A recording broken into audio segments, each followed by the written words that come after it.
APJ Abdul Kalam story. APJ Abdul Kalam महान वैज्ञानिक, engineer, लेखक, प्रोफेसर और एक महान व्यक्तित्व के स्वामी होने के साथ साथ भारत के 11वें राष्ट्रपति थे।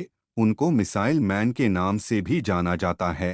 एपीजे अब्दुल कलाम का पूरा नाम अबुल पाकिर जैनुलाब्दीन अब्दुल कलाम था।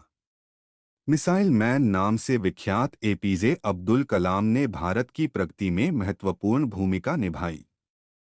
साइंस और टेक्नोलॉजी के क्षेत्र में उनके योगदान अतुलनीय है। एपीजे अब्दुल कलाम के जीवन से क्या प्रेरणा ले सकते हैं? हम उनके जीवन से बहुत ही प्रेरणा ले सकते हैं।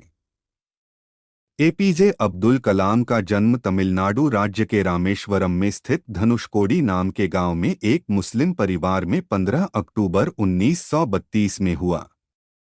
उनके पिता नाविक थे और मां गृहिणी थी।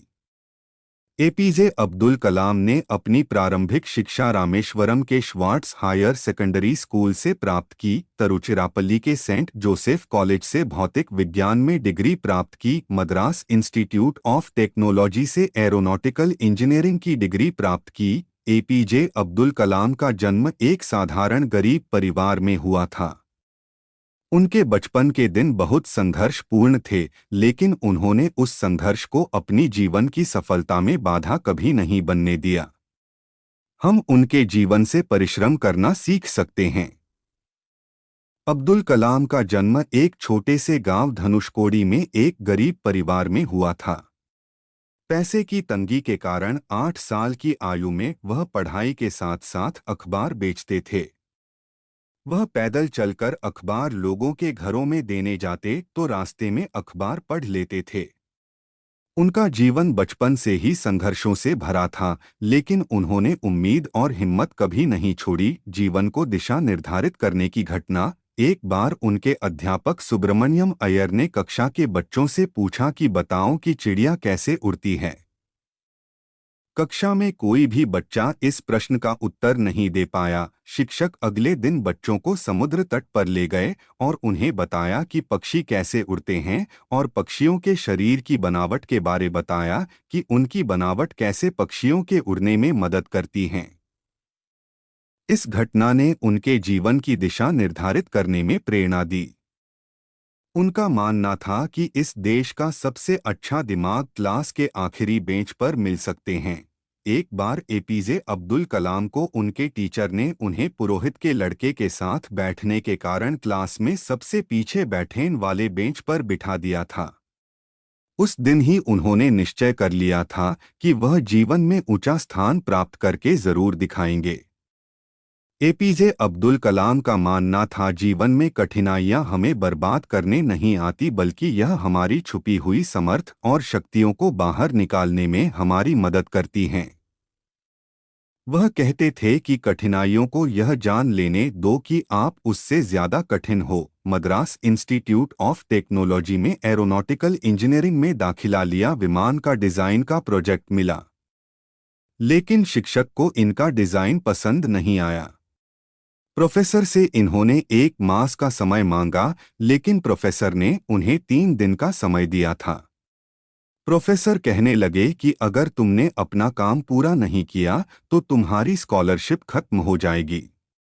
एपीजे अब्दुल कलाम 3 दिन 3 रात बिना खाए और बिना सोए उस प्रोजेक्ट पर काम करते रहे और 3 दिन बाद जब उनके प्रोफेसर को जब विमान का डिजाइन दिखाया तो उसे देखकर उन्हें गले लगा लिया।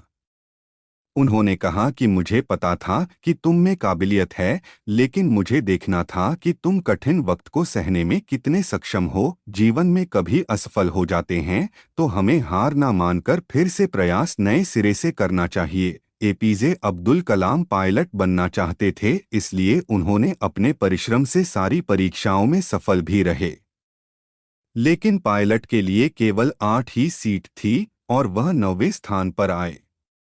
इस कारण वह बहुत निराश हुए, लेकिन उन्होंने इसे स्वीकार किया। उनका मानना था कि मुझे निराशा जरूर हुई थी, लेकिन निराशा कभी भी मुझे हरा नहीं सकती।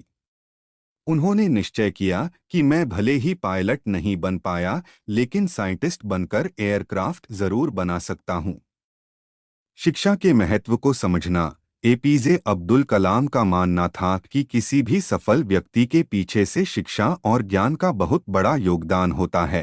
किसी विद्यार्थी को शिक्षा के अलावा किसी और विषय पर नहीं सोचना चाहिए। शिक्षा ही विद्यार्थी की प्राथमिकता होनी चाहिए। आपको याद रखना चाहिए कि कुछ भी हो, मैं सीखना नहीं छोड़ूंगा। वह अपने आप को एक अच्छा टीचर मानते थे। उनका मानना था कि मुझे सबसे ज्यादा प्रसन्नता तब होती है जब कोई बच्चा पीएचडी पूरी कर लेता है। इस दुनिया में डर का कोई स्थान नहीं है, केवल एक ताकत ही ताकत का सम्मान करती है।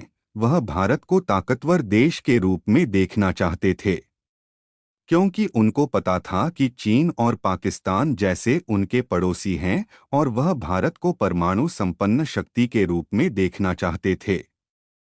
उन्होंने पृथ्वी, अग्नि जैसी मिसाइलों को बनाया, जिसके कारण भारत सुरक्षात्मक दृष्टि से आत्मनिर्भर बना। शिक्षण एक महान पेशा है जो किसी व्यक्ति के चरित्र, क्षमता और भविष्य को एक साकार रूप दे सकता है।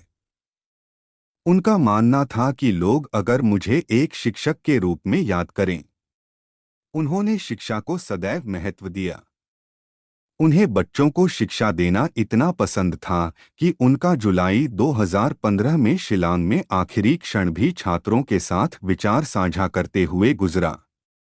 उनका कहना था कि वह अपने जीवन के आखिरी क्षण भी छात्रों के साथ रहना चाहते हैं, मानो ईश्वर ने उनकी बात सुन ली। 27 जुलाई 2015 को आईआईटी गुवाहाटी में विद्यार्थियों को संबोधित करते समय कार्डियक अरेस्ट हुआ और देहांत हो गया। युवाओं को प्रेरित करना। उनका मानना था कि देश के युवाओं को कुछ अलग तरीके से सोचना चाहिए, कुछ नया करने का प्रयास करना चाहिए, हमेशा अपना रास्ता खुद बनाकर असंभव को भी हासिल कर सकते हैं। एपीजे अब्दुल कलाम का मानना था कि सांसारिक जीवन में आपका एटीट्यूड कैसा है, यह बहुत महत्व रखता है, क्योंकि बारिश के दौरान सारे पंछी आश्रय की तलाश में करते हैं, लेकिन बाज बादलों के ऊपर उठकर बारिश को ही अवॉइड कर देता है। समस्या कॉमन है, लेकिन आपका एटीट्यूड इसमें डिफरेंस पैदा करता है। सभी जीवों के प्रति प्यार की भावना। एपीजे अब्दुल कलाम को पक्षियों से विशेष लगाव था।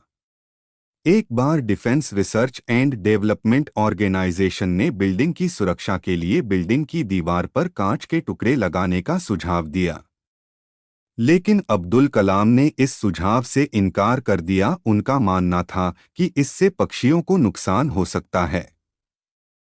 ऐसी ही मज़ेदार और नॉलेजफुल कहानी को सुनने के लिए और वीडियो को देखने के लिए चैनल को सब्सक्राइब करना मत भूलिएगा और लाइक कमेंट ज़रूर करें।